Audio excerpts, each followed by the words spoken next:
The Nintendo Switch has been on the market for just over 7 years now and has amassed an impressive catalog of games. We recently made a video looking at what we felt were the most impressive Switch exclusive games released during its lengthy lifetime. This time, however, Oliver's back to join me to discuss what we feel are the most impressive third-party conversions for the Switch, including those that were often referred to as the quote-unquote impossible ports. So Oliver, we've got quite a list today. There's a lot of games to talk about. Are you excited? Yes, we have a very, very long list today. Hopefully we can get through them all in a timely fashion. But yeah, I think despite the fact that the Switch had kind of more tempered and moderate expectations when it launched, we actually ended up seeing a ton of really exciting ports to the system. Indeed we have, and as Rich loves to say, the Switch often felt as if it were punching above its weight. But in reality, it's not the hardware doing the punching, it's the developers. So let's reward some of the amazing ports that have been released in the system over the years, starting with perhaps the most exciting category, the impossible ports. Because for this video, we're going to break it down into chunks, starting with impossible ports, ending up with different other aspects, such as games ported from 7th generation, games from specific developers, and entire series. So let's get into it. First on the list of the impossible ports is none other than CD Projekt Red's The Witcher 3. I think this is perhaps more than most of the games in this list, one of those games that at the launch of the Switch felt like it truly was something that was beyond the reach of what this little handheld could possibly produce. After all, The Witcher 3 is known for its vast, beautiful open world, and when it launched on PlayStation 4 and Xbox One many years ago, it did not run well. It struggled to even reach a consistent 30 frames per second on those machines.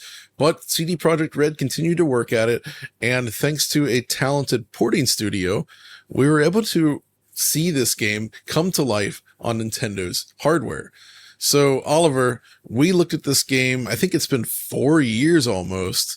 5 years, since it I released. think. 5 years? 2019, actually, yeah. 5 years since this port arrived, and looking at it again here today, I gotta say, as someone that finally played all the way through The Witcher 3, I feel like this port manages to really capture the essence of what that game brings to the table. Yeah, there are if you go through the list of cutbacks is kind of it's a long list. Like if you look at the LUTs, the foliage rendering, the shadows, obviously rendering resolution, all those things are cut back. But I think the key here is that it does look in broad strokes a lot like the last gen console version of the game. It is a version clearly of The Witcher 3. Most of the rendering features, key rendering features and technologies are still here. There's still some great looking individual effects, like I think the water looks fantastic. I think the way the environment comes together can be quite compelling. Obviously the fact that it's running at low resolutions does give the game a bit of less of an elegant look than you would have seen on the other consoles. Sure. But the fact that it's just running on a Switch, they had a tremendously difficult time, I think, especially with the RAM allotment on Switch and a lot of difficult problems with that. But it's still it's just a really impressive looking port in the end. And getting a game like this that's so big, that has so much content, has this gigantic open world with enormous landscapes that stretch out far into the distance, running in the palm of your hand, it's really quite something, I think. And yeah, I think palm of the hand is where it shines the most. The portable mode is definitely significantly better looking to my eyes, especially when played on the Switch OLED, just Absolutely. because the nature of that screen and its size really helps make it stand out. When played on docked, the sacrifices become a lot more obvious. But as you say, I feel like what they really did here is they examined all the different ways that they could scale it back without compromising the overall vision of the game, right? And that's one of the keys to this entire category, is figuring out which things you can cut without spoiling the look of the game. And yeah, like you said, when you look at that whole list, it sounds bad, but in reality, it holds up surprisingly well.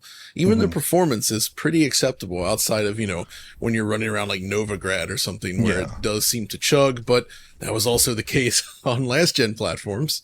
Yeah. So, yeah. And they improved that over time and added some visual options in the menus. Like there's toggles for anti-aliasing and bloom and a couple other things I believe in there as well.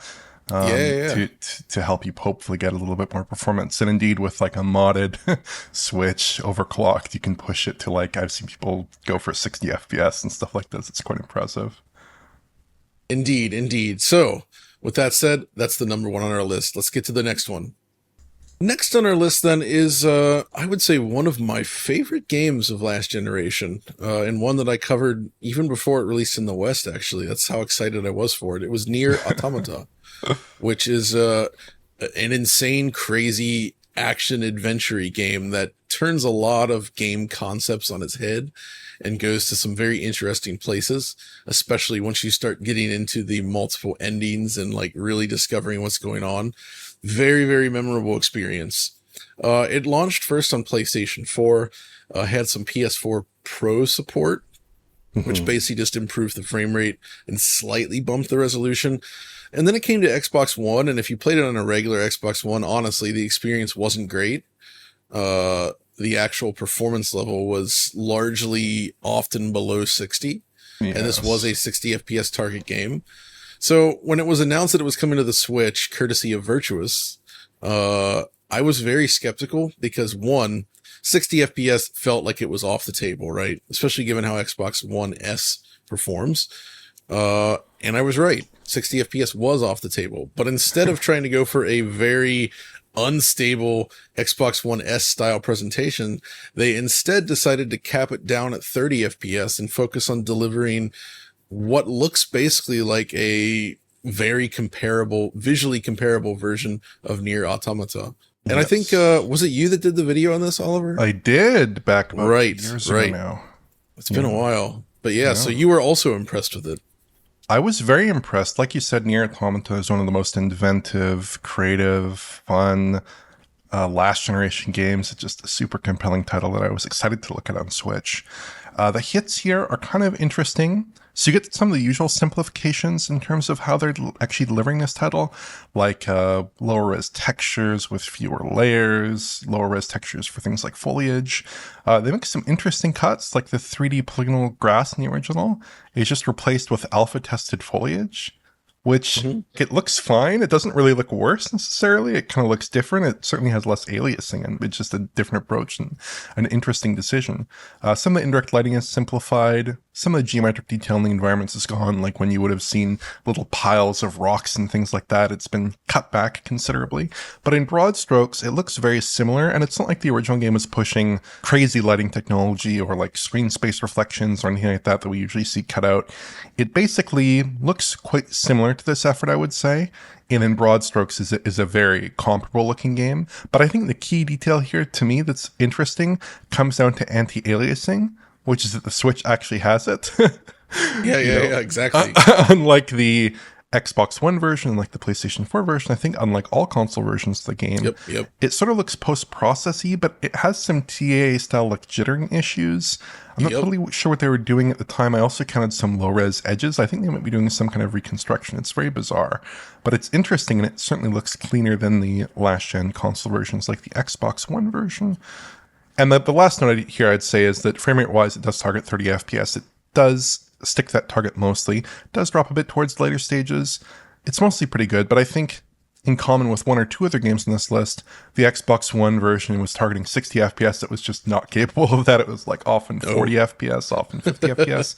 Here, this is actually doing a better job overall of sticking to its frame rate target, which I think is admirable for a console like the Switch. Obviously, it's not as powerful as an Xbox One, but it's putting it in a good performance, delivering a comparable visual experience at a reasonably stable frame rate. I mean, it's a good experience for sure. Yeah, I would tend to agree. And I really like some of those decisions they made. Like you mentioned the grass. switching to sort of like billboarded textures like that versus the modeled out grass blades. In a way, it can look better at points. I mean, it is decidedly different, but that original grass design meant that you get a lot of aliasing issues, especially at lower resolutions. You need like poor TA. or no. Yeah, you need TAA for that, right? So it just ends up looking messy and noisy. So on Switch, it somehow feels a little bit cleaner overall. So, yeah, it's, by and large, this is one of those ports where you're just like, dang, this turned out really, really well. And it's quite a playable version of Nier. So Absolutely. I'm glad this happened. So good job on the porting team. But next up, another actually Japanese game. All right, next game on the list is, in fact, my game of the year from 2019. It is Ace Combat 7. I absolutely loved Ace Combat 7. I've long loved Ace Combat. I feel like Ace Combat in some ways is like what Forza Horizon has become for the driving genre, where it's like there are sim-like elements to certain foundational bits in the gameplay, but fundamentally it's very much arcadey. But this has a very different atmosphere, of course, and it's just the thrill of flying through the skies with amazing music, like crazy events happening, and just the variety of the missions and the things that happen during those missions.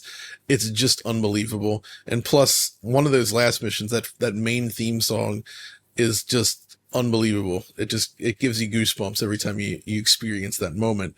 But this is also an Unreal Engine 4 game, like most of Namco's output over the last generation. And similar to Nier, this game had some issues on the original Xbox One in terms of hitting its performance targets. Yes. And as a result, there was, again, some concern that this wouldn't translate well to Switch, especially because, well, frankly, Unreal Engine 4 games are I would say largely kind of spotty on the Switch. Unless you put a lot of special effort into optimizing it for the Switch, you end up with a game that, frankly, looks significantly worse than any other version, right? But somehow, against the odds, that's not the case here with Ace Combat 7. Yes. And it was very surprising because this was not in a Nintendo Direct. It was not promoted extensively. They seemed to announce it like maybe a month before it came out, maybe 2 months before it came out, in kind of like a very press releasey type form. I was not expecting much from this game. But yeah, it was really impressive. Just touching on the frame rate for a moment. The Xbox One S version, if you take a look at that, it is 60 FPS. It does target 60 FPS, I should say. It tries. It's definitely not. It's like often in the 40s, sometimes in the 30s. It's a bit of a messy experience, and it runs at 720p. Switch in docked mode is also 720p, portable 504p, so impressive turnout there. But it actually has a 1080p HUD on top of that, which the Xbox One version does not appear to have. So that's an interesting upgrade, but it is basic. It's a super smooth 30 FPS, like so smooth, so consistent. It is just almost locked. Like if you throw a ton of alpha out there, maybe it's going to dip slightly for a moment, but it's super consistent. So the performance side of things is really strong. In terms of the visuals, almost more than any other 8th gen port, it is Ace Combat 7. It just looks like the original totally. The critical visual elements like the cloud rendering, which looks amazing even still today. It looks fantastic here. It's not really significantly compromised in motion. It doesn't look significantly worse. You get terrain that stretches far into the distance, right? Now the LODs are pulled in a lot for things like trees, but you still get that nice long distance for the things that matter. And you lose some arguably like nice to have post-processing like SSAO and SSR, but the SSR in this game doesn't look very good, to be honest, and the SSAO isn't critical, right? So overall, it looks very similar. I mean, the cloud rendering in particular, I imagine they spend a lot of time getting that up and running because it's just very impressive. And in their technical presentation, the clouds, I think they said it occupied up to 30% of GPU time on last-gen consoles. So getting that on Switch must have been really tough. But yeah, just a super impressive port, I think. I agree. I'm happy to see it brought to the Switch, and hopefully more people checked it out on that console, because I myself was also like, there's no way to, like, what's the point of this port, right? Like, there's just flat out better versions to play. But it turns out there is a good purpose to it. And in fact, Ace Combat 7 in general, is pretty, like, also the PC version, if you play, it's really good on like Steam Deck, for instance. So there's multiple good ways to play it portably, but seeing this running on the Switch definitely impressed me. So that's a good one. But it's not the only Unreal Engine 4 game to talk about, because there's at least two more, including our next one, which is Dragon Quest XI-S. And oh boy, this is a really interesting example, because this is one of those games where they kind of almost went back to the drawing board to some degree to find ways to optimize the game for Switch that ultimately made it an overall better experience with a few compromises. So what I mean by that is that they actually went and they kind of redid a bunch of elements in the graphics. They simplified it somewhat to work on the Switch, but it still manages to look very much like Dragon Quest XI, right? Mm-hmm. It's just mainly like some of the texture details compromised. Some of the lighting stuff isn't quite the same, but just due to the nature of the game and the way it works, you don't actually necessarily even really notice it that much. You know what I mean? Like when you're playing it on Switch, it doesn't feel like you're playing a compromised version of the game. It just looks like Dragon Quest XI in your mind, right? Yeah. And it is UE4. It's a large open environment that you get to explore, although it's obviously divided up. The typical sacrifices, things like shadows as well occur there. But again, they just made all the right cuts that when you're actually playing it, it just winds up looking like Dragon Quest XI, Yeah. I reviewed your video in advance of this recording, and yeah, it is extraordinary the degree to which they've tweaked things, they've cut back models, they've completely tweaked the way that indirect lighting looks. They've simplified textures. They've pulled in LODs. They've done things like making the trees have like billboarded textures at a distance. They do lots of little tricks and tweaks here to make the game run well on Switch. Although if you do compare them side by side, it's like, yeah, you see the differences, but it's the Switch version in some ways looks different in an interesting right. sense, Exactly. And not just worse, which is kind of interesting for a port of this magnitude. I think in this case, the Switch port is a little bit controversial because they actually ended up using the Switch port as a base for the re-releases of the game with the content in the Switch version, the definitive edition, I believe, which does mean that the lighting and model quality does take a bit of a hit in that version relative to the earlier, like PS4 release, say. It's a bit of an awkward situation where they developed the original version with one version of UE4, and they went over to another version of UE4 for the Switch version. Then, are you really going to backport that it's just a big mess. So I understand why they did it. But that one issue aside, which is sort of metatextual, I think they did a fantastic job with this. It really shows how far the Switch can be pushed if you give it proper care and attention. And it doesn't just stick current gen quality assets in there, kill the post-processing, and slam the resolution to nothing, which is what we see with a lot of 8th gen ports. This is actually a very carefully done port that really respects the hardware and the audience, I think. It was also interesting that the PS4 original was 30 frames per second, and so was this one. So it didn't really feel like you lost any performance either. But I do agree with your point about when they ported this version to all the other machines, including Xbox, this just kind of became the version of Dragon Quest XI, and it almost feels like the original, better-looking version is it's not lost media or anything, because you can still get it, but it's starting to feel like that in a weird way, if you know what I mean. Yeah. Right? Another thing they did for Switch is, they did this before with Dragon Quest VIII, I think, on the US version for PS2, is they replaced the music with more orchestrated versions. But frankly, I think the music in this game is pretty poor overall, outside of maybe the main Dragon Quest theme. It just felt like Tsukiyama and his company, I guess. It's long in the tooth, and I really hope for whatever they do next for Dragon Quest 12, I would love for them to find a new musical style. They probably won't, but man, I would love that. But yeah, so definitely another one that's really quite good. And also, this game is awesome, by the way. If you've not played through it, I highly recommend it on any version. The story is really great, and it's one of those games where it's like you think it's like, oh, okay, you're reaching the end point, and then some crazy shit happens, and you're like, oh, you know what I mean? And I'm a big sucker for that sort of thing where you really like, where it sort of flips things on its head and you get an unexpected twist.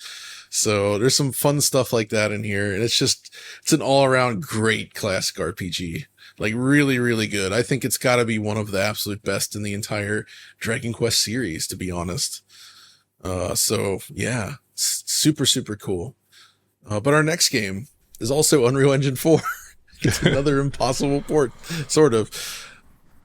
It's Hellblade, Senua's Sacrifice, not Hellblade 2, obviously. No. I think Hellblade 2 is actually an impossible port. But Hellblade 1, on the other hand, well, here it is. It came to Switch, and who did this? Was this Virtuous again? Q-Lock. Right, Q-Lock. I always get those two confused. It was Q-Lock that did this one. And this is an interesting one. I rate this one a little bit lower than some of the other ones on this list. And part of the reason so one of the sacrifices they had to make to get this to work on Switch is that they render out the cutscenes as video as opposed to displaying them in real time, which I don't like that. That always drives me nuts, but I understand why they had to do it. But aside from that, everything else about the port, it actually holds up really well, and it genuinely looks like Senua's Sacrifice. And in fact, playing this portably with a pair of headphones on, with that nice binaural audio, it's kind of like this cool, weird, fully enveloping experience within your head that's quite powerful for a portable system. But I guess why I waffle on this is I feel like it's a weird way to play a game like this on the Switch. So it is very impressive, but it's also the sacrifices, Senua's sacrifices even, are quite evident, don't you think? Yeah, I would say so. One thing I would say in this port's credit is that it does basically deliver a very comparable is the wrong word. It's closer than that. It is very similar in a lot of respects to the original, just at a lower resolution. Like they're keeping some of the lighting in there that you would often see cut.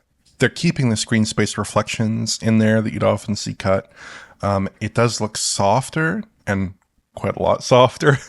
And there is that video file issue, but I think it looks quite good. It's an interesting way to play the game, and it's an interesting approach to tackling this game with the use of the pre-rendered video files, which is certainly a very novel technique to preserve some semblance of visual fidelity for those sequences, which are obviously very important, even if it isn't elegant exactly. There are all kinds of cuts here, like texture quality is in particular is kind of cut across the board, as you might expect for a console with only 3 gigs of usable RAM. But I think it's an impressive port even still. Is it up there with like the very best we've seen on the system? No, but it is a fascinating little port and an interesting way to play the game. I think it's still good enough to be on this list though, because fundamentally when you look at it side by side with PS4, it actually looks really close. Like it looks like that game. Yeah. Which is cool because it is a beautiful UE4 game. And like I said before, a lot of UE4 ports on the Switch, they just feel like they just crank things down until it ran, and you end up with something that just winds up looking ugly. And that's definitely not the case here. This does preserve the visual quality very well. So good job to Q-Lock on this one. But we have one more for the impossible port category, and I have not played this at all, so you're going to have to talk me through this one. But it's No Man's Sky. Obviously this launched first on PS4, and what it is today is a completely different game. But as I understand, based on your video, they did some rather unique things in bringing this to the Switch. So yes, I originally covered this back in 2022, and it had some problems visually, let's say. So it had some issues with like LODs, some poor shadow issues with pop-in, poor performance in general, especially when you're traveling around the planets at speed, but especially perhaps poor image quality with a form of TA that didn't really do the image any favors. It was super shimmery and unstable.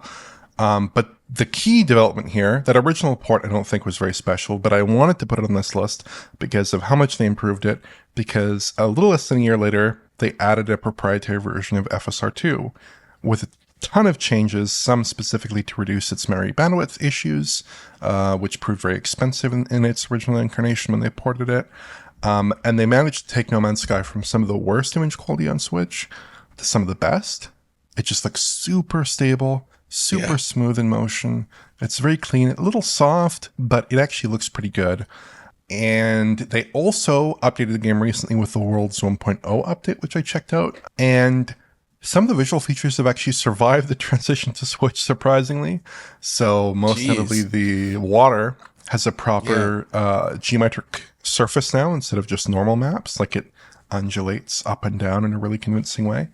They don't port everything over with the water. Like, you don't get SSR, and the surface doesn't really change when you fly over it with your ship. And the flora on the planets also seems to have more variety. So there's a lot of stuff in terms of like the volumetrics that they haven't ported over, but in terms of that water, they did actually incorporate that water from the current gen versions of the game, which I think is kind of a cool touch, and it does look better. Unfortunately, there are still some problems, like the frame rate isn't great, the pop-in issues are still there, but the fact that it does look so much better, and the fact that the game is so ambitious to begin with and really seemed like the kind of project that would flail on the Switch, quite understandably, but it wouldn't do well. For a game this ambitious, I think it's a very good showing, and I think it deserves to be on this list, especially because, I remember kind of torching them for the image quality, and for them to come back 10 or 11 months later and just fix it is pretty nice. You don't see that often. Right. I also want to quickly throw in, because it reminds me of this game, but I kind of want to throw in this into the ring before we get to the next topic, is Ark Survival Evolved. Oh, yeah. I specifically want to highlight that because even though the end result is still doesn't run that great or anything, not that Ark ever did, let's be honest. But if you remember, that original version was largely pegged as like the worst port to Switch, at least at the time. It was a UE4 game. It was one of the worst looking things I've ever seen. It was basically unplayable, a complete mess. I did a rather comical video on it, I think, where I took the piss out of it. And it wasn't good, but then they actually took that to heart and they recruited in a new team at Grove Street Games to essentially rebuild the entire thing from scratch. They reported the game and it turned out like so much better. It's still maybe not qualified for this list per se, but I believe it deserves this little mention just because going all the way back and redoing something like that is just something you don't really see that often. It's similar to what happened with like Zone of the Enders, the second runner, back on PS Triple, where the initial high voltage version was just complete garbage, and they actually had Hexadrive report the game, and it was completely new and better. Similar thing. So all of those, a lot of Unreal Engine 4 in there for good reason, but that's kind of our impossible ports list. So based on those games though, Oliver, if you had to choose one as the one that stood out to you the most, is there any that you would single out? Oh boy. Well, in terms of the impossible ports, just in terms of the one that scales best to the Switch, in terms of performance, in terms of maintaining visual features, in terms of looking good in its own terms, everything, I'd say Ace Combat 7 for me would be the highest. Same for me. I agree. But I mean, there are other ways to look at it. Certainly like The Witcher 3 is super impressive for the scale and scope of that game. Dragon Quest XI is like also extremely impressive just in terms of translating that without big cuts. I think there are different ways to look at it. For me, I'd kind of actually be inclined to say Ace Combat 7, but I could also see like Dragon Quest, for instance. I mean, I agree. I could see any of them making the cut, but in terms of just preserving that experience and delivering something that's good on its own terms, I think Ace Combat 7 does the best. It really is a super impressive release. And they even put it out on a physical card, complete. Oh. Which is freaking cool. So like, I feel like they gave it the deluxe treatment, surprisingly, and it's good. So yeah, Ace Combat 7, baby. But let's move on to our next category. And that next category is simply entitled Doom. No, it's not a pool cue. It is the game, Doom. There is a lot of Doom on Switch. So much Doom, in fact, that I feel like we kind of need to go through all the variations of Doom, or at least most of them, because dang it, they're all super awesome in their own rights. So Yeah. obviously, from the more simple perspective, there's the stuff that like Night Dive did. These are the types of releases where it's like, well, duh, obviously, things can be good, but the thing is like the original version 1.0 of the Doom 1 and 2 ports, for instance, were quite bad and broken. And this is another case where I think with version 1.03 and then everything up from there, they actually went back and fixed tons of stuff. Classic Doom is there. The Night Dive Doom 64 especially, I freaking love it. I always mention that they are like the only developer to have ever tried to simulate N64's tri-point texture filtering. Nobody else gets that right, like ever. And N64 artists often created their textures with that in mind, and you can tell. And when it's not right, it breaks some of the art. But they actually did it for Doom 64. So, but I wouldn't say those ports are the kind of thing that you would expect to work pretty well on the Switch. But beyond that, there's some others. First of all, Doom 3, which I think Panic Button did.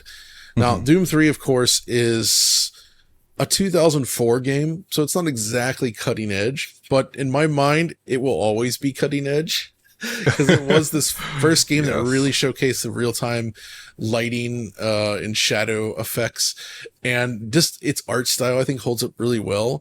And just seeing a game like Doom 3 running on a little thin handheld like this at a nice 60 frames per second, I don't know, man, it still impresses me, especially when you play it on like a Switch OLED with that perfect black level. Absolutely, yeah. It looks so good, and it does. It still feels like, man, I'm playing Doom 3 on a little portable machine like this. Yeah, I've played a lot of Doom 3 on Switch. It's basically the BFG edition at 720p 60 portable or 1080p 60 docked, which is obviously very, very good for the system. The base game looks so good that I still think this is a really, really good port. Especially, like you said, when you get the game running on a Switch OLED, where you get perfect black levels with those stencil shadows, which is just a match made in heaven. The game is just drenched in darkness and looks really pristine on an OLED panel. I actually think like with games with really effective dynamic lighting, which Doom 3 was probably like the first example of a title with really effective dynamic shadows in particular. Truly. When you get better displays, they just look so much better because you're getting so much more impact with that lighting detail. My only complaint here, it's really a singular complaint, is that the frame rate, while it's good in the opening sections, it's very good in the opening sections, it does get a little more compromised later on. You're right. Later on. That's true. Yeah. Especially if you have like flashlight shadows enabled, which is an option in settings that does tend to reduce the frame rate a little bit. I'm not really too sure what they could have done with that. Doesn't look like they're leaning on dynamic res too much there. But in this case, I think overall it still is mostly running at 60. And when it is dropping, it's not like dropping to 20 FPS or something. No. 50, 40, something reasonable. Just minor dips. Yeah. Nothing too bad, though, I would say. But then the ones that would kind of fit the impossible port category almost, it's Doom 2016 and Doom Eternal, both of which Panic Button brought to the Switch. And I think the original port of the 2016 game is what kind of coined the whole impossible port thing that we always talk about. You know, obviously they are possible. It's a fun thing to say, right? Yeah. But that brought the latest id Tech over to the Switch, and it did so in a way that felt like it really respected the original visual vision of Doom 2016. Absolutely, yeah. Right? Like of course, things like resolution had to be sacrificed, and the frame rate was cut down to 30 FPS, and there's some mild frame pacing issues as well. But by and large, especially when you're playing it again on portable and it's got the motion blur going and everything's like in action, it feels like Doom 2016. And when this came out, it really felt like a revelation, because like something like the Steam Deck and these handheld PCs, they didn't really exist at the time. So playing a game like that on a thin little handheld was still very novel feeling, right?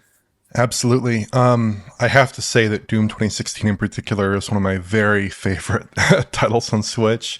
I used to travel a ton for work, and I just play the campaign through a nightmare over and over and over again on flights in the backs of Jeeps and hotel rooms all over the place, all over the world, really. It was just the perfect travel companion. And I ended up logging something like 160 or 170 hours on it on my original Switch unit, like just a ridiculous heck amount of yeah. gameplay. So Visually, awesome. I think you're spot on. The game here looks just like Doom 2016. You get most of the post-processing that defines the game's look, like the depth of field, the motion blur, all that's still here. The materials still look really good. The 2D art maybe isn't up to the same level of quality as the last-gen console versions, but it's reasonably close. The key cut here is resolution, which is pretty low, but not like incredibly low. It still looks good on Switch. It's coherent but soft, I would say. And in portable mode, it holds up substantially better than docked mode. I'd have I to agree. say. Frame pacing isn't great, but they improved the frame rate a lot since launch, which is Mhm. a nice bonus there. But I think the general visual quality of the game just blew me away. It came out like 6 or 7 months into the Switch's lifespan, and it just really redefined what I think we could expect from the hardware, both in terms of its visual quality and in terms of translating one of the very best looking last-gen games at that time, Doom 2016, onto the Switch hardware. That was super impressive. So yeah, I was truly blown away by that port. Very high quality port. Indeed. Has some issues, but yeah, very Doom 2016 on the go. I agree. Of course, the next id Tech showing was actually the Wolfenstein ports, Yeah, like the new Colossus, and those those are good aren't on too. this list because even though they are pretty good, I felt like in that case the sacrifices were a bit much. You'd Yeah. end up with the point where the resolution was just dipping to like basically like a blurry 240p, and it's impressive that it works at all, but it was just a bridge too far, I might Mhm. argue. But then Doom Eternal came along quite a bit later, and this one I think it sacrifices a little more than Doom 2016, like the motion blur's gone, which really Mhm. bums me out, but a lot of the rest of the presentation is fully intact and it winds up looking pretty similar to that version. And when you look Mhm. at Doom Eternal, it was really a big upgrade in terms of what it was doing tech wise. The levels are much larger, just very complex, geometrically dense areas everywhere. And somehow Panic Button managed to get it to work on the Switch, and it actually still looks like Doom Eternal. Yes. I think the key thing here is this game is not made for Switch at all. Like they've cut out the mega textures, which I think probably helped them Yep. a fair bit before getting that game into the Switch. So there's like tons of asset variety, tons of density, like it's just crazy. Has a super wide scope, big open levels, like huge combat arenas. So I mean, it's just a much tougher game to land than Doom 2016, which I mean, it's a very visually impressive game, but the environments were mostly a little bit smaller, a little bit more constrained. Right. Yep. Were leaning on mega textures technology to help them squeeze that into 4 gigabytes of RAM or 3 gigabytes of usable RAM. Here, yeah, I think it's unfortunately dropped the post processing, the depth of field, and the motion blur, especially the motion blur. I would really like it if if they had added the toggle at least, even if that did compromise resolution. Yeah. They cut back things like shadow maps are missing in some places. The materials don't hold up quite as well No. sometimes. Things like that. But overall, on its own terms, it's good looking. And the fact that they did some things that are absolute improvements over Doom 2016, like the frame rate is often more stable, Yep. the frame pacing Better issue is pacing. gone. Exactly. I think it's impressive just because as Doom Eternal became more and more challenging and dense in terms of content, the work that Panic Button had to do to bring that game over to Switch Yep. undoubtedly became harder and harder, and you're just seeing like the limits, I presume, of what the Switch can pull off here. But it's Yep. just a very impressive effort, regardless. Exactly. And I think you're right. This is probably the limit of where you could expect id Tech to work at all on the Switch. Like Yeah, I would say, I mean, hopefully the new Switch will be around by the time it hits, but like Doom the Dark Ages, for instance, I feel like would be very likely a bridge too far for the original Switch and likely not yeah. actually possible. But maybe on the next Switch. I don't know. But either way, all those Doom games and all the work that went into bringing them to Switch, I mean, this is the most Doom that any Nintendo console has ever had by far. It's all the Dooms, basically. It's Well, all the Doom, yeah, basically. Most of the Doom. It's a lot of Doom. There's a lot of Doom on the Switch, yeah, which is awesome, man. Like, I love that they brought like all these classics to it. Like, the Switch is actually like a surprisingly amazing, like, classic first person shooter machine somehow. yeah. There's just a lot here. And this is a big part of it. And speaking of classic first-person shooters, our next category is simply entitled Crysis, because the three main Crysis games all came to the Switch. Of course, we're missing the pseudo sequel for the PC, but hey, the rest is here. Crysis 1, 2, and 3, and it's freaking good. It's so good, in fact, that in some ways, especially Crysis 1, there's elements of the Crysis 1 port where the guys up in Sweden porting this did a better job than the guys doing the PS4 Xbox One version. Yeah. You know what I mean? Like they made choices about the visuals that actually allow it to exceed that other version. So yeah, I mean, so basically for this, Crytek worked with Saber Interactive, and they worked with both Saber in Sweden and then I think more of Eastern European Saber. So it was actually a combination of the two. But the reason this is so impressive really comes down to the fact that Crysis 1 still does things that we don't really see much in games today. Like the sheer volume of like physicalized assets that react to forces around them, buildings that blow apart, trees that knock down, things splinter and break and just behave in a way that makes the world feel extremely alive. And each map is just massive and intricately designed. And, I feel like we don't get that often. And, Crysis is not an open world game. It has maps that feel like an open world, but it's all very carefully crafted level design. And it did eventually get a port to PlayStation 3 and Xbox 360, but those versions run terribly. They barely work. Like it's there, but so many sacrifices were made to bring it to those machines to the point where it just doesn't really feel great. When bringing this to the Switch, not only do they, so it does still share some of those limitations because it was derived from the CryEngine 3 version of Crysis 1, right, but they actually improved things. Like they brought Svogi over, the sparse voxel global illumination solution that they came up with, right? That's in there. So you actually get real like light bounce and GI in the game world, which is beyond what even the original PC version has. So there's like enhanced lighting and effects and stuff like that in there. The motion blur's in. Like the maps are all like there and non-compromised in terms of design. It's absolutely nuts. And on top of all that, it actually manages to run not perfectly, but pretty darn well. While even maintaining things like, I think it wasn't there initially, but then they added back in parallax occlusion maps, if I recall. And various other things like that. They continue to update it. And in the end, the Switch version, I think, is just, it's a stunning conversion, especially Crysis 1. Yeah, I think looking at these games, the first and second have a lot of commonality in the way they were treated.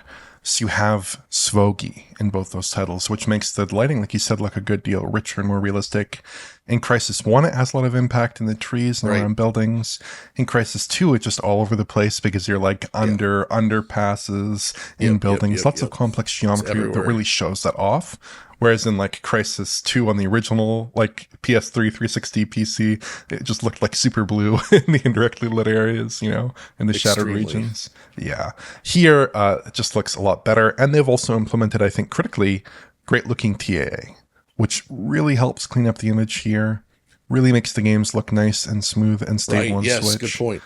And not like the really crappy TA that was in the original console version of Crysis 2, like really good TA here. Yeah. And then, the games run really well. I think the exceptions would be like, I don't know, there's some frame pacing issues. Not unexpected.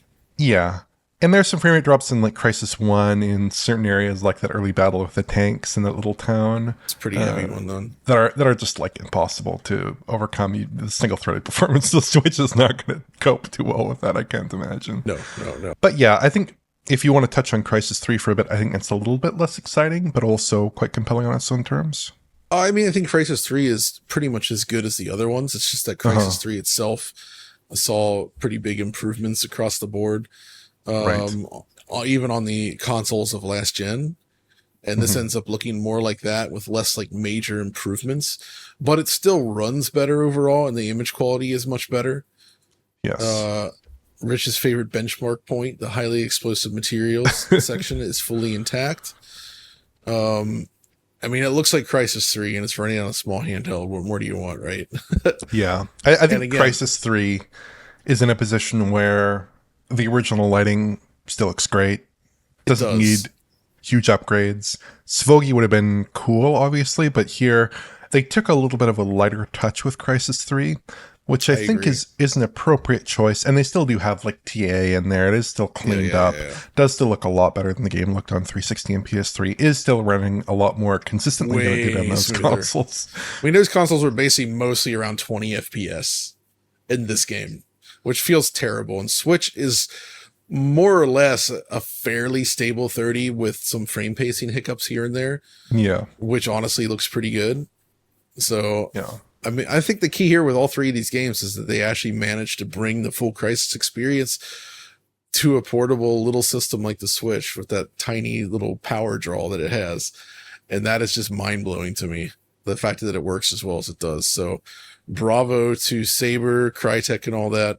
I guess I should also, remind, of course, that Alex and I did contribute a little bit to these projects when they were being worked on to try to help make them become as best as they could. But it was just it was a fun little thing to do on the side. But I'm really happy with how they turned out. That's enough for Crysis. Our next category is a little bit more scattered. And this is basically more like miscellaneous games that maybe were built sort of like with the Switch in mind from the beginning, or those that just were like really well done and don't fit into another category. And one of the first one I want to talk about actually is Yooka-Laylee and the Impossible Lair. Mm-hmm. This is one of my favorite platform games of the last generation. I think that brilliant combination of like that overhead overworld, or you have free exploration with puzzle solving to like slowly reveal more of the side scrolling levels is super cool and smart, and something we've not really seen before since, not at that level. But it's a Unity game, and the original Yooka-Laylee actually turned out really well on the Switch, all things considered. Mm-hmm. But like the other versions, it was 30 FPS. Here though, the guys at Playtonic from the beginning were like, we want Impossible Lair to be 60 frames per second on every platform, including Switch. So they basically the Switch served as the basis for this game's visuals. And it wound up being, I think, arguably one of the best looking and smoothest running Unity games ever released on Switch. Like, it just doesn't feel compromised or in any real way outside of maybe resolution. But even then, some of the art assets are as such that they look best at the lower res in some ways. Right. And as the whole game just ends up feeling great on Switch. It's so good on there. It's really an awesome way to play it. Really, the only compromise I can think of is that some of the loading times are a bit longer, in a way that, it's not horrible. Once the initial load is quite long, but once you're in the game, it's pretty okay, but it's definitely longer than the other versions. But by and large, I think it's excellent. I mean, did you ever play this one? I did. I played quite a bit of it. I think, like you said, the key thing here is they built the game around the Switch as like the lead platform in a sense, or at least the base platform. And then the other consoles were scaled up from that point rather than the other way around. I think like we saw a lot during the 360 PS3 generation, it's smart to target the console that you're maybe going to have the most trouble with and then bring it to the other platforms here. So like on the other platforms, you do have better shadows and better textures, better resolutions, obviously, but it's the same essential visual experience, and they didn't build it out of tech that doesn't scale well to the Switch or doesn't work on Switch. There's no like super crazy lighting or anything like that in here that's just not going to work on Switch, right? Exactly. And the resolution's pretty reasonable. I think it's about 540p portable, 720p or a little bit higher docked. And the key thing here is really that 60 FPS update, which is so critical here. Just looking at the game itself, I think there really is something in terms of their approach to the 2D platformer. It does play a lot like Donkey Kong Country, but it just feels like such a beautiful game in terms of the way that it plays and how smooth it is and how slick it is. I would say it's also feels more faithful to Donkey Kong Country, the original trilogy, versus the Retro Studios games. Like, I like what Retro did with DKC Returns and Tropical Freeze, and I think they're cool in their own right, but they are very different games from Yeah. the original Donkey Kong Countries. But the actual 2D gameplay in here, it has more of that rolling, sort of like rolling is a big mechanic from the original DKCs. And I feel like they really nailed that with Impossible Lair and made something that kind of feels like classic Donkey Kong Country, but with its own personality. And again, I just can't stress enough, like, there's a lot of Unity games on Switch, and I hate to say it, but more often than not, they don't run well. They just don't. And I know, there's so many multitudes of reasons for issues. But I really think, like, you can see that Playtonic has a lot of staff members that used to work for Rare, including some of the lead programming guys, right? You can feel that sort of legacy there. Yeah. In the way that this looks and runs, right? I also just love, like, I like the original Yooka-Laylee, but switching the game from like this big broad concept, this big 3D concept, to this super tight, fast and fun 2D game, I think it really let them stretch their artistic talents a little bit. Big time. Because when you focus on that narrow point of view, you can really focus on making that fantastic instead of having to struggle with the idea of a big open world game that needs to look great from all angles, right? Which is a lot of a different kind of challenge there. So it ends up looking very artistically cohesive in motion as well. It just looks really pleasing to the eye. I agree. Next on this list then, actually, here is Team Sonic Racing from Sumo Digital, which is an interesting pick. You put this one on here, and thinking about it, I did actually play a lot of this on Switch as well. I actually think their prior game, Sonic and All-Stars Racing Transformed, is one of the best kart racing games ever made. I don't think Team Sonic Racing is quite as good as that because it is a little bit more constrained, but it's still very good. And the Switch version turned out remarkably well. Yeah, like with Yooka-Laylee, this is not necessarily a port, strictly speaking, but it is a multi-platform third-party game, which is, like kind of why it's on this list. It is developed on the Switch, very much like that title. It's very bright, very colorful. Models look great. Particle effects look great. The environment is quite detailed and well lit. And critically, very high res for a game of this caliber. It's 720p in portable play, 900p in docked play. And relative to the Xbox One version, for instance, it's like almost identical. Some very minor tweaks here and there. Very similar settings, slight reduction in resolution in that docked mode and in portable play. And again, like some other games we've talked about so far, it is a 30 versus 60 FPS split there, but the Xbox One version is not so consistent yet again. So maybe this is actually the better approach. I mean, even One X wasn't completely consistent. No, it wasn't. It was just, or PS4 for that not matter. So good. On current gen consoles, it's quite good. It cleans that up quite substantially, but certainly on last gen consoles, the game had some problems. I think the end sum total of all those technical details is this is just a fantastic looking kart racer. I agree that the earlier Sonic racing games, especially All-Stars Racing Transformed, that was probably a better game from a gameplay perspective, I would argue. But in terms of the actual visual approach, this just looks really, really nice. Yeah. Do you remember the port of Transformed on PlayStation Vita? Yeah, it was not bad. It was native res and everything. It was pretty good. Not as successful as this one, but yeah. No. The frame rate was a bit less smooth and it was more cut down visually, but it was still cool to see. Personally, though, I'm just happy that there's somebody else here at Digital Foundry that actually likes these games, because I feel like I was talking to a wall. Oh, I love it. Right? Because like Rich and Alex and them are just like they sneer and just look at me like, "Are you insane? Like, why are you playing this garbage?" Is the impression I get. And it's like, please, somebody else. And then Oliver, you come along, you're like, hell yeah, I love these games. So high five, man. We're here. Yeah. I love kart racers. So good, man. So good. There's a couple others though for this category, and the next one is actually a racing game as well, and it's a weird one, sort of. M2's port of Virtua Racing. Now you see this in action, you're like, wait, what? Like, this doesn't look difficult for the Switch to handle, and that's probably true. But I want to highlight the massive effort that went into creating something like this, because M2 really, first of all, getting the source code in the first place turned out to be a whole ordeal.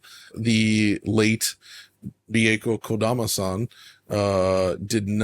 she had the Virtua formula source code or assets or something hidden away and was able to provide it to M2, and they were able to sort of re-architect the game around the Switch. So they basically rebuilt Virtua Racing for this new machine. And when they did so, they took full advantage of what the more modern hardware can do. So they completely got rid of the draw in. So they just push the draw distance out as far as it goes. It runs in native res in both portable and dock, so 1080p or 720p. It's a perfect 60 frames per second all the time. It initially had some weird color stuff, but you could adjust that now to get colors that feel more accurate. And it's just like, it's one of the best conversions of a classic arcade game I think I've ever seen. It's just phenomenally well done.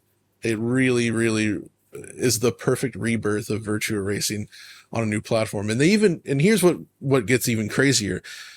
It supports, I believe, 8-player split screen, Wow. which I think is just phenomenal, right? Like it takes a lot of Joy-Con, I guess.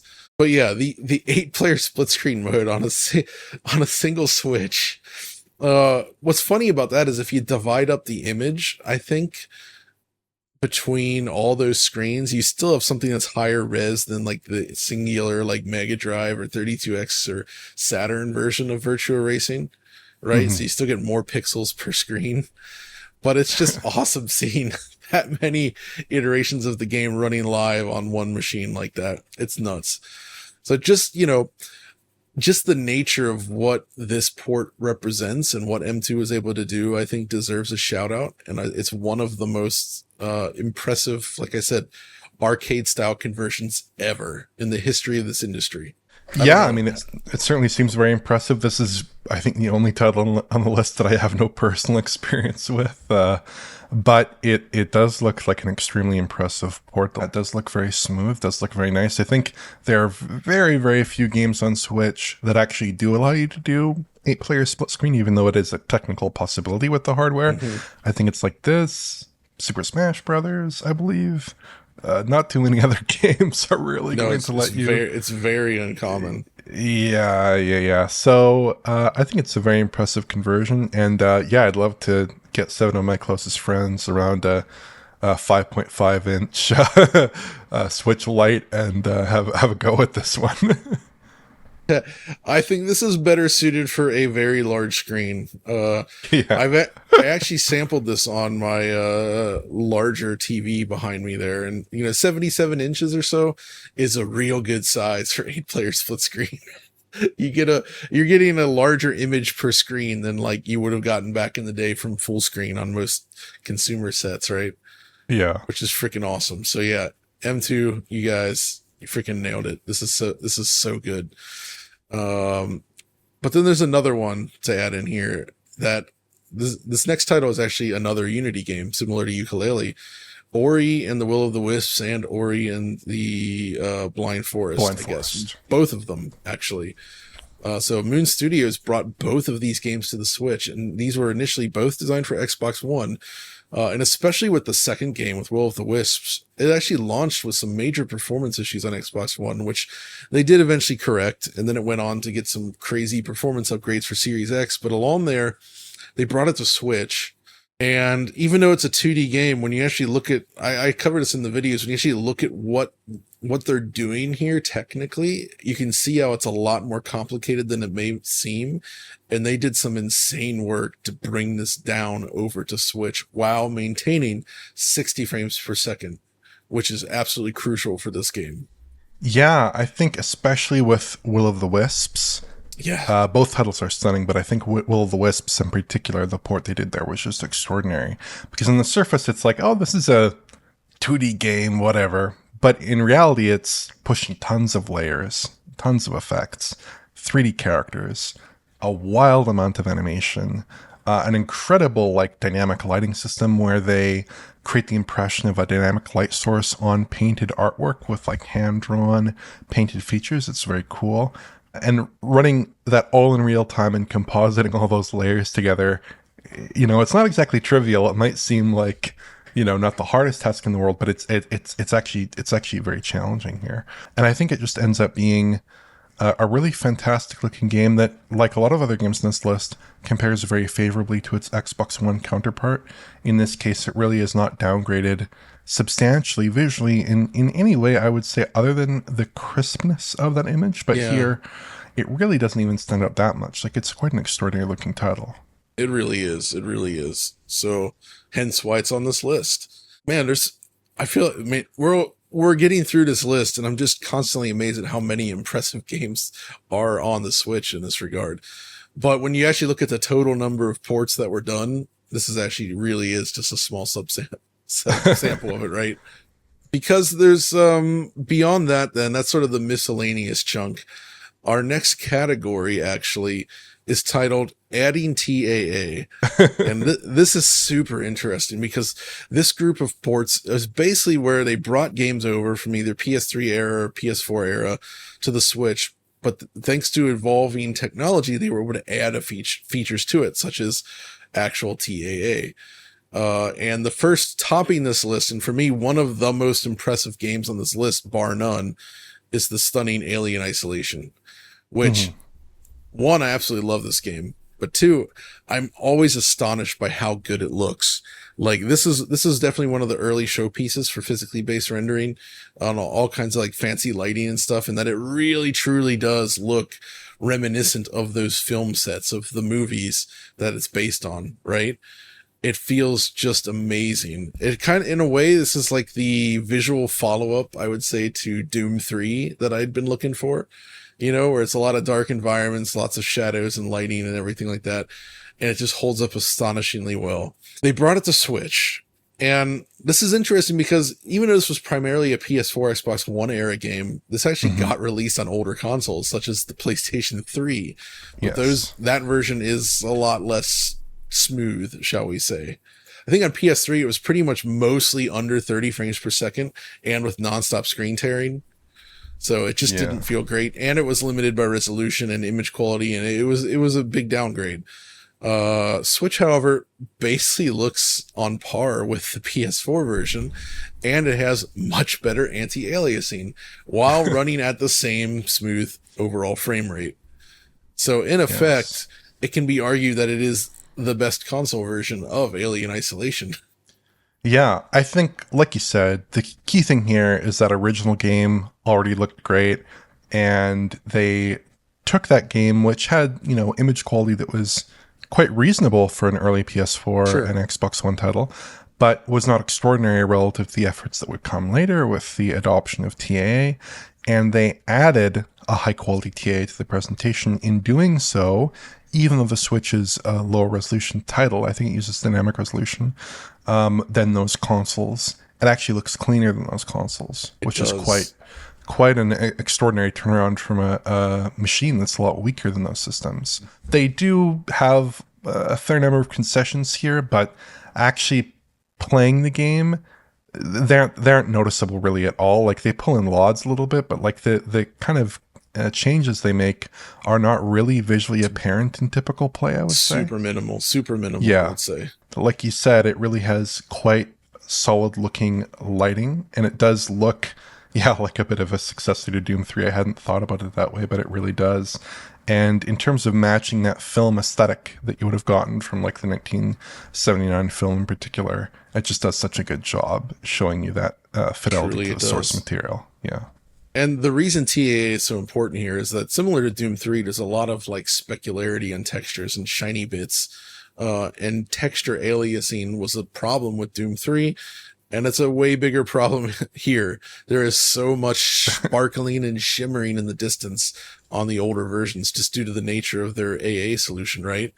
And the Switch version basically cleans up all of that, making for such a stable image in comparison. It's kind of a shame we didn't get this backported to other versions, though.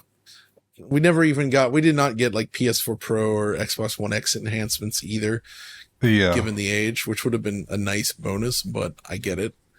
So yeah, this is definitely up there. But then also on that list is the Metro games. So Metro 2033 and Last Light Redux also got brought to Switch. these games originally date back to like the 7th gen consoles, specifically like I think 2033 was on 360 and PC, and then Last Light was also on PS3, if I recall.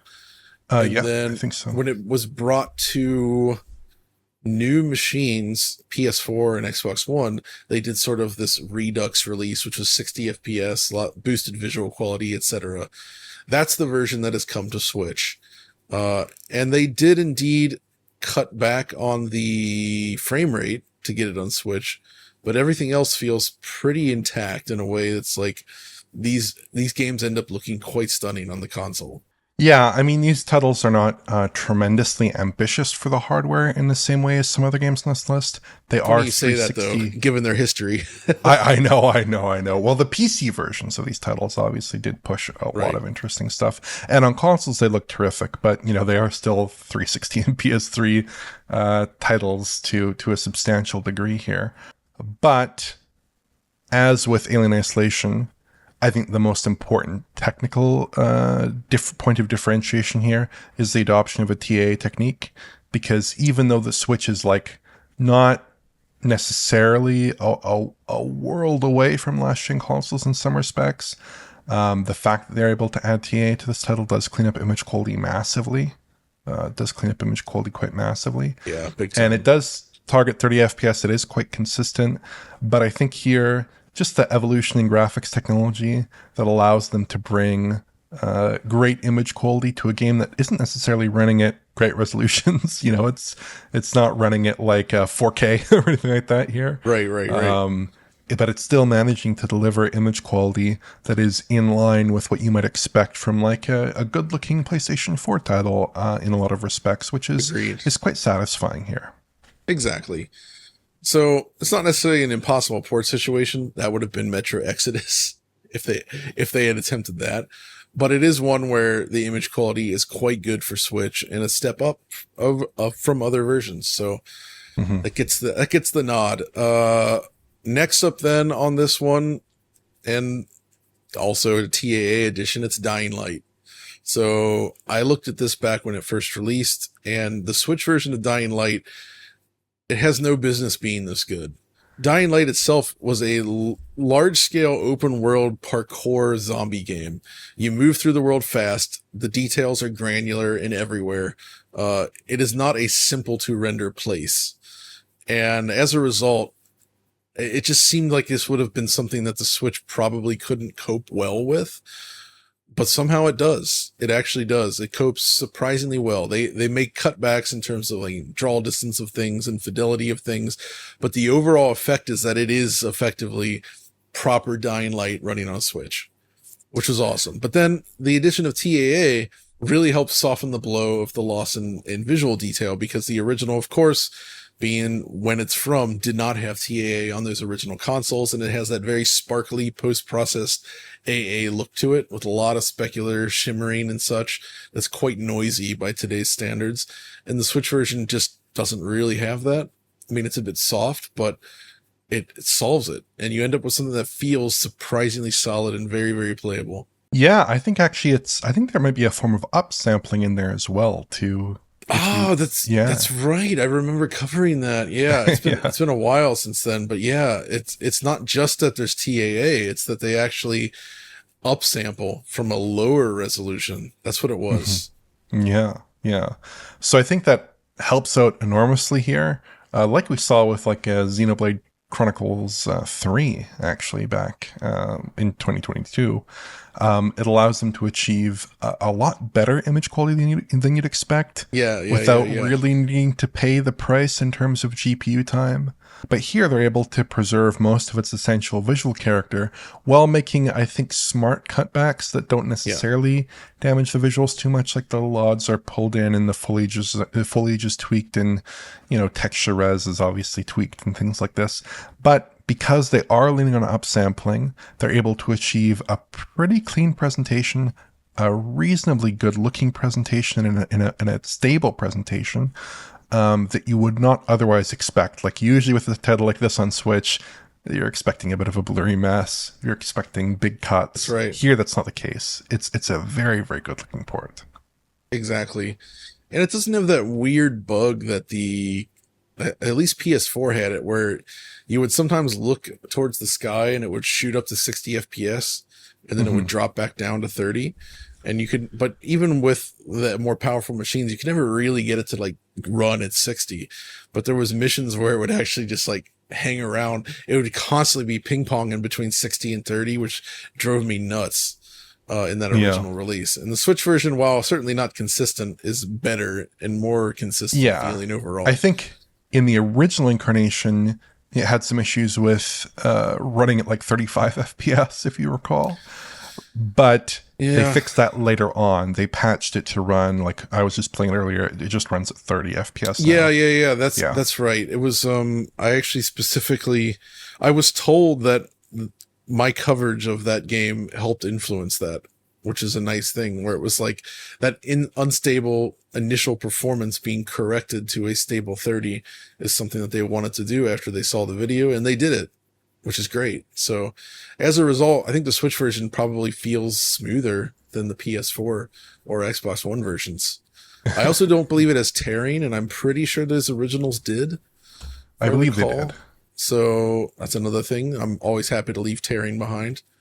So yeah, by and large, very impressive indeed. So good work to those guys. So of the TAA games though, even though I'd say Dying Light's probably the most impressive in terms of what they achieved, I got to hand it to Alien Isolation. It's the one that stands out to me just because it's the one that feels like visually not compromised and is generally an overall enhancement in many ways.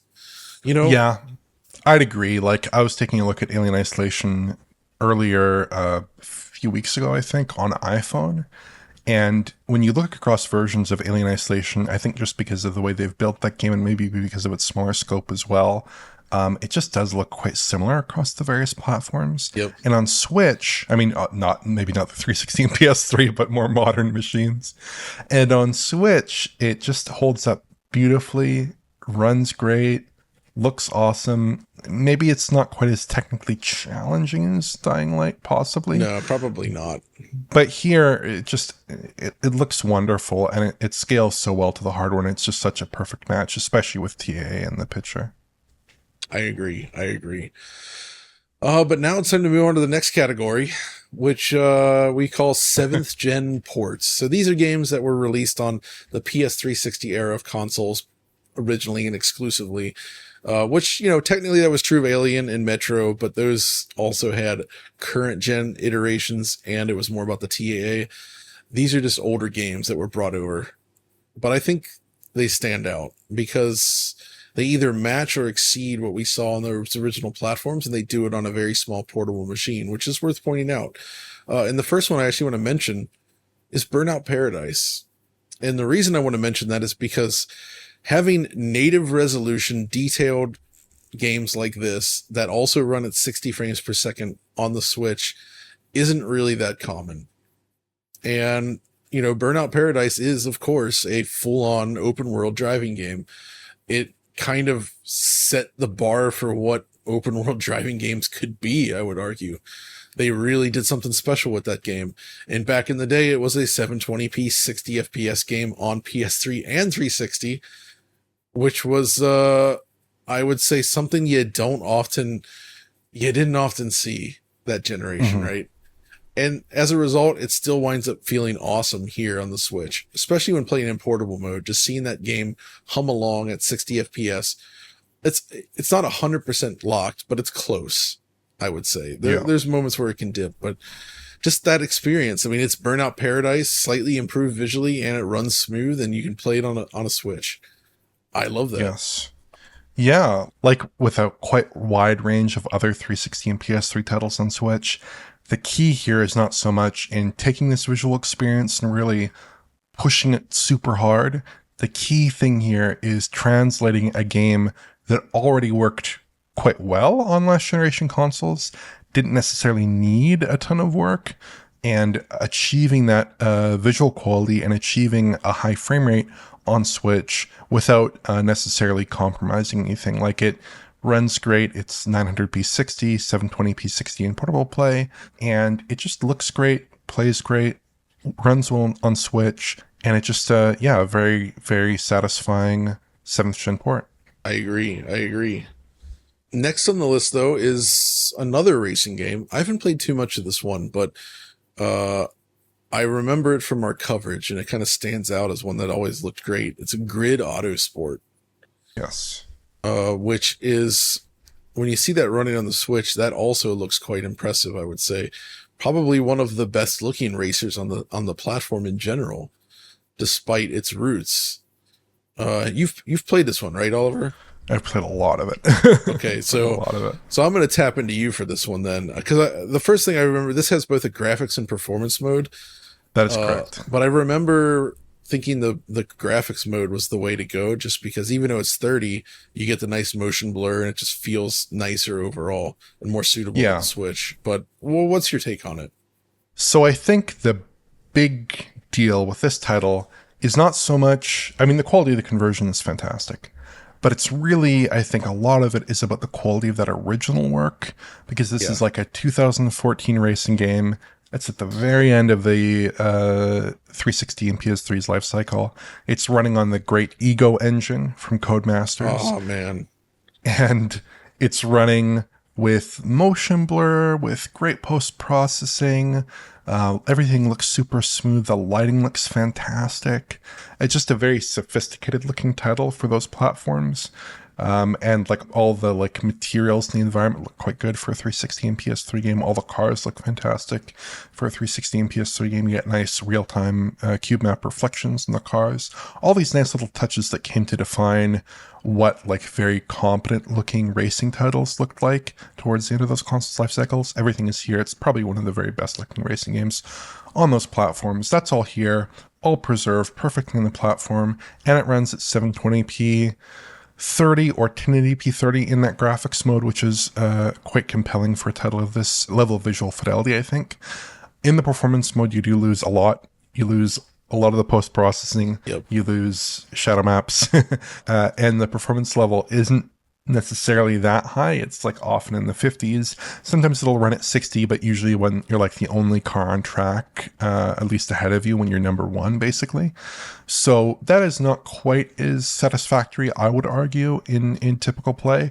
But that 30 FPS graphics mode really does look good. And this is like, one of the most visually satisfying games, I think, on the 7th gen of consoles. So to see it ported over to Switch, quite complete form, looking as good as it does, playing as good as it does, is a very satisfying accomplishment, I think. Agreed. So another good one. And I always thought that was weird, though, because the original release was 2014, yet for last gen machines. So that was, PS4 and Xbox One were already out. And there was no PS4 or one version. Exactly. That was the weird thing. But hey, whatever. Lastly, on the 7th gen ports list, though, it's the dual release of Portal 1 and 2. These obviously were built on the Source engine, not necessarily pushing any boundaries there, mind you, but these games got ports to PS3 and Xbox 360, and those ports were pretty well. Portal 2's port was good on the PS3. Portal 1 was good on the 360, but that whole orange box on PS3 that was not great. But then they come to Switch and it's just like, bam, 60 FPS, which again, perhaps it doesn't seem like much given the sort of quaint origins of these technically, but these are still beautiful games, especially Portal 2, and they look real nice on the Switch. I really feel like they did a great job at bringing this experience to the Switch, and it's an experience worth having on the Switch for sure. I think the key evolution with respect to these titles and their original incarnations on console is that they are running at 60 FPS. They're running at 720p 60, 1080p 60. Not only that, but they back it up with 2 times MSAA as well. Right. So it's like a very clean image for a Switch title, a very consistent looking image for a Switch title. More so than usual.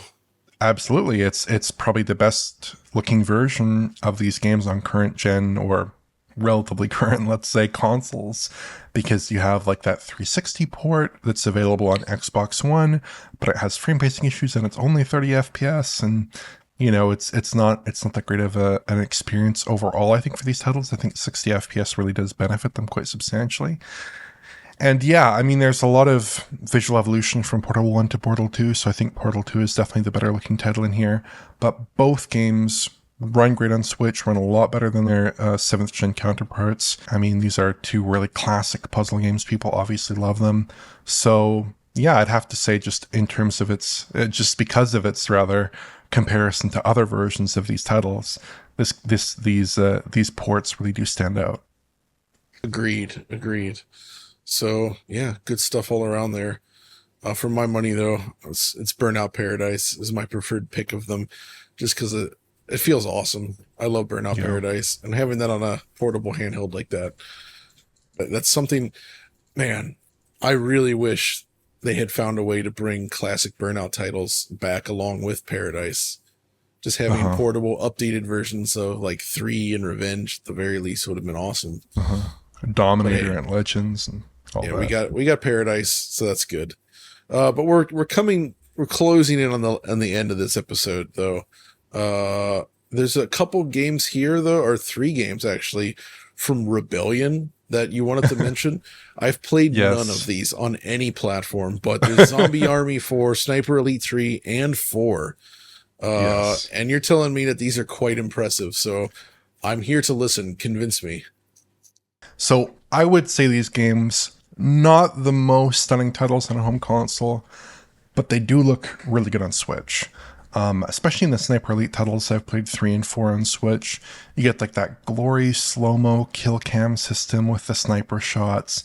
Looks really satisfying. Oh, right. The nut shots. I love them. Yeah. Really cool. It's in the Sniper Elite games. Very interesting and perhaps visceral visual flourish. But still there. Looks great on Switch. Relative to like the PS4 and Xbox One versions of these titles, with Sniper Elite 4 and Sniper Elite 3. It mostly is just like a couple post-processing touches in the lighting that get cut, and you get a reduced rendering res. Pretty light touch there, actually, all things considered. With Zombie Army, I actually have not played that title on Switch. I know that Tom took a look at it. It is also quite good looking. The key concession there is they cut out shadow maps, which is a pretty big cut. But that game has a much larger scope than the Sniper Elite games in terms of the number of like enemies on screen. And so that's more understandable. I think Rebellion is worth highlighting just because it's a smaller developer doing their own in-house Switch ports with their own technology.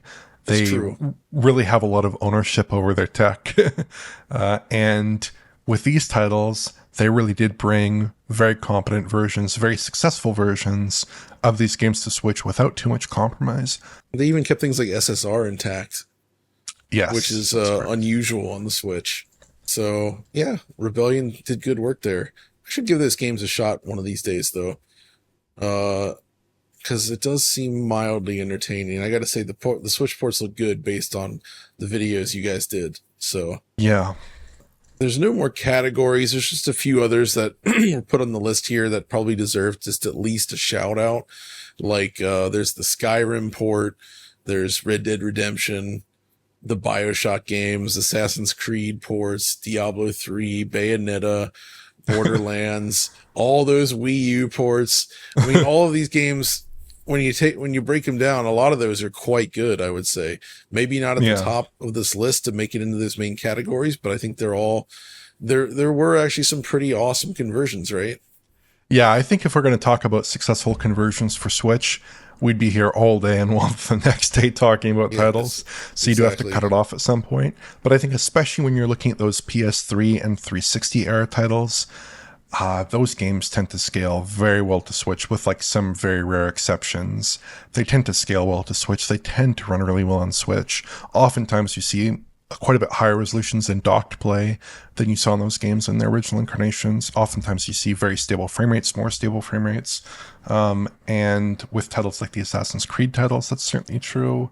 Especially with like Diablo 3, there you're getting higher resolutions than 360 and PS3, higher frame rates, more consistent, runs fantastic. I mean, there are a million games like this, but I just wanted to make a little note here that yes, there are a lot of really solid 360 and PS3 ports to Switch that maybe are not pushing tech out quite as much, or that differentiate themselves as much as some of the other titles on this list, but are still very satisfying ports, very good looking.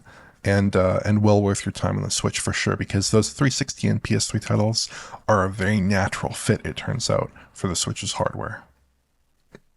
I agree. Really good stuff. But man, this is it's been a long list, and we at the beginning we actually talked like, should we pick like an overall champion of this? But the fact is, all of these had such different concessions taken and different approaches required based on the scale of what the original version was doing. I will just say that it made me sort of stand back and realize that, like, even though the Switch hardware on paper is very limited in terms of what it can do, there was a lot of ingenuity happening on this platform. And it also shows the strength of a closed platform with fast APIs. We've seen this Tegra X1 hardware powered in Nvidia's prior, like the Shield products, right? And the Switch is clocked down from that thing. But the Shield had Android on top of it, and you could just, all those ports were generally awful. They felt like cheap, badly optimized cell phone ports, basically. Yeah. Switch is in another league, despite the hardware cutbacks that were made in terms of, you know, what you could do with it. And it really, really impressed me. So even though the Switch does tend to get knocked around for being out of date, and let's be clear, kind of is in 2024, I'm always still astounded when I see what was achieved on it. A lot of these developers did great work. And in these cases here, in the games we mentioned, I feel like by and large, if you played these games only on Switch, you still had an experience that was at least reasonably comparable to any other version. And that's ultimately what mattered. The compromises that were made were smart, they were exact, and it left you with an awesome version of the game. Yeah, I think with the Switch starting all the way back in 2017 with Doom 2016 and ending here as we have with Ace Combat 7 in 2024, just a few weeks ago, I think there's been a tremendous amount of high quality ports of the system, a tremendous amount of games that you look at them and you just think, wow, this is either like a super improved version of an older title or a title that really should not exist on the Switch in any form, perhaps, or certainly in the form that it's on the Switch.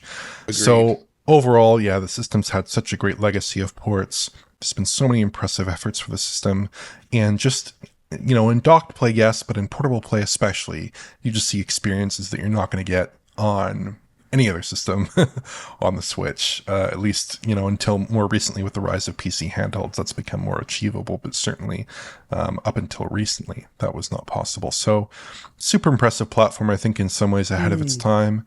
Certainly in terms of achieving these ports, very impressive work on the aging Tegra X1, which, as you point out, independent of a high-end graphics API, a very carefully crafted graphics API, an OS, dedicated resources for those titles, and a ton of developer attention and work, you're not going to see like an excellent version of most of these games on just like a Tegra X1 running Android. It's very much a consequence of this being a very strong, dedicated console platform. But of course, Oliver, there were some not so successful attempts in the past as well. And perhaps on the next installment of The Best and the Worst of Switch, we'll get into the ports that we felt were arguably the worst ports on Nintendo Switch, the ones that had the most issues, which should itself be somewhat of a fun episode. But for now, I think that's going to do it. We're going to top this off here on this list of awesome ports to the Switch. Were there any that you felt we missed? Be sure to let us know. I'm sure there's some. But yeah, thanks for joining me for this one, Oliver. Likewise, it was a lot of fun. Indeed. And thanks for watching Digital Foundry.